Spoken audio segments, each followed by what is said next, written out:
We're back, y'all. Critics Clinic, prescription for all things movie and entertainment.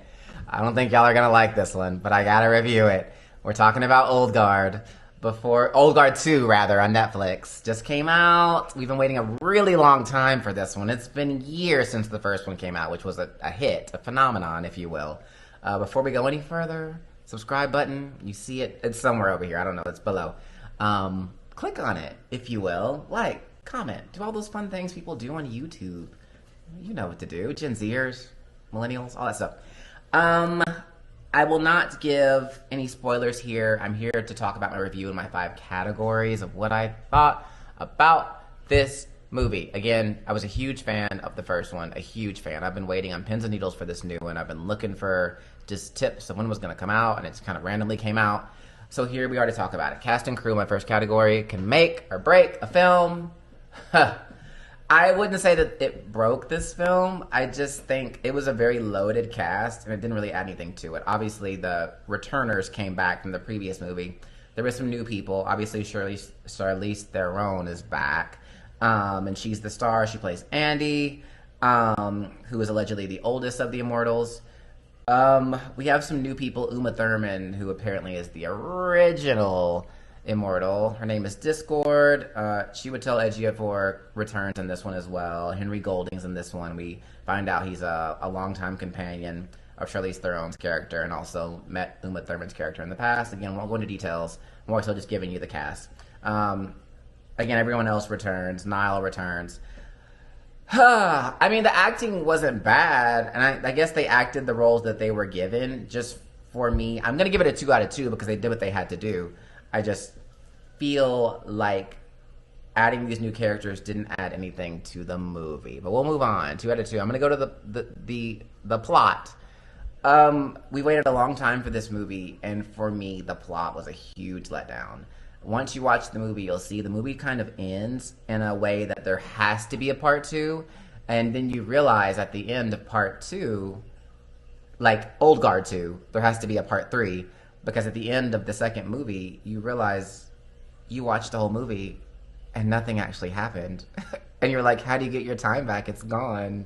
That hour and a half you wasted, you'll never get it back. And you'll think about it when you're 80 years old. What happened to it?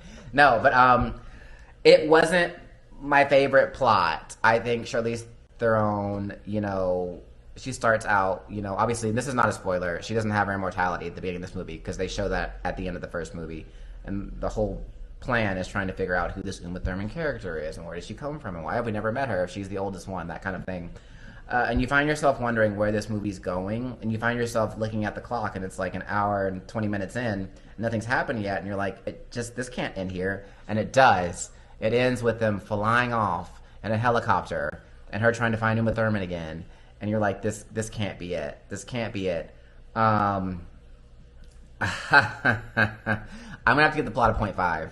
I actually feel like I wasted my time watching this movie. And I was so impressed, and I loved the first one and the concept of the first one, that seeing this one was such a letdown. It's one of those movies where the first one did so well and had such high expectations. It just feels like they faltered on the second one, and they didn't really know how to bring it home.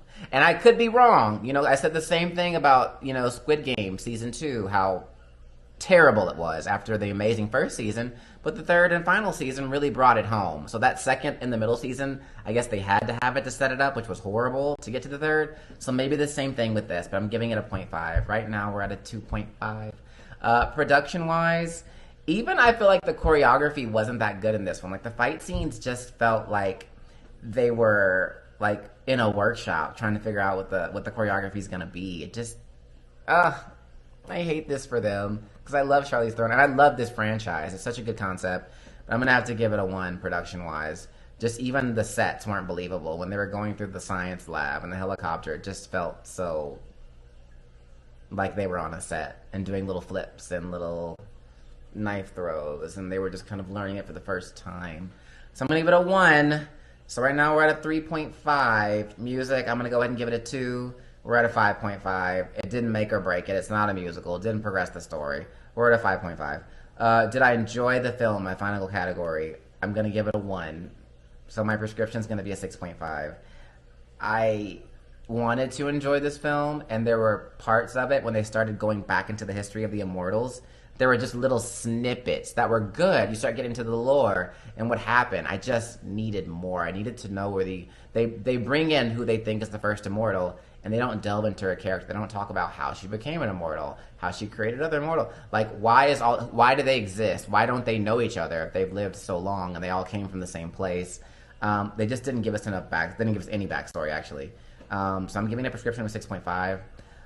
Unless there's a part 3, I would say skip this one. And I hate to say that because I loved the first one. But without a part 3, there's literally no reason to watch this movie. It serves no purpose. There's no plot. I hate to say that. Tell me what you think below. Tell me if you think I'm just kind of being a little harsh for this movie. Or if I'm right on point. I don't know. If there's a part 3 that comes out, then you definitely need to watch this one at least. But if there's no part 3... this movie serves absolutely no purpose. See you next time.